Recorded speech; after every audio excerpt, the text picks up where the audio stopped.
Where I had this person who I thought was my friend, and she, when she found out I was gay, she went up to me and she said, "You're going to hell, but we can still be friends. I just need you to know that." And that was that was sort of a moment where I was like, I'm not sure this is the best place for me. Hi, I'm Amelia. I'm a freshman at UNC Chapel Hill. I'm majoring in political science and media and journalism, and I'm currently on the rugby team and part of community government as well. Around sixth grade is when I started sort of like realizing, that I was gay. And, in middle school, I was in this sort of bubble. I was in like a small STEM school.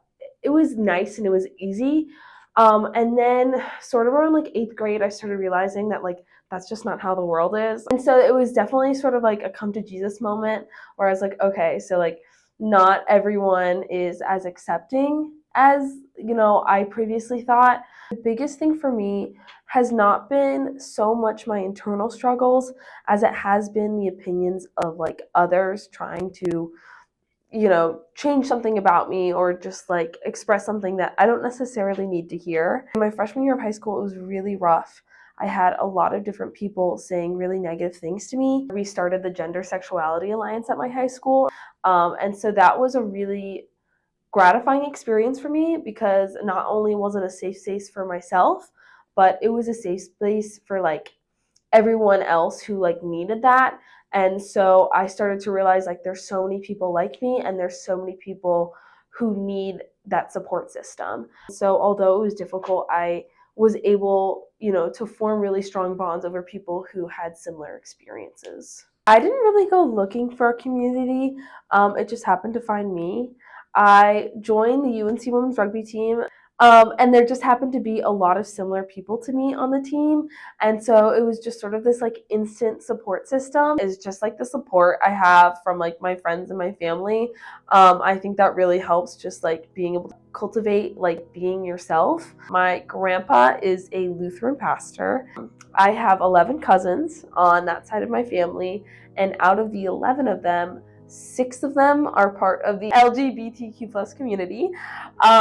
So even if my grandpa wasn't always accepting, and this is a man who's been a Lutheran pastor for the past 40 or 50 years of his life, he has become very accepting. And I just find that very noble. Change is not always easy, but, he loves all of his grandchildren very much. When someone says something that's not quite, accepting, I'm just like, people can change, especially with faith and everything. I think for a long time, I sort of became very resentful of, my faith, and I sort of drew away from it just because I had so many people who were Christian, like, telling me, like, very hateful things, and I didn't really want to be part of a religion that had people like making me doubt myself and making me not like myself because of something, as simple as my sexuality. A year or two ago, I started to like take a different viewpoint on it. And I really decided that, just because these people are saying this doesn't mean it's true. And I decided, as a Christian, that my God is someone who loves everyone and accepts everyone, regardless of anything.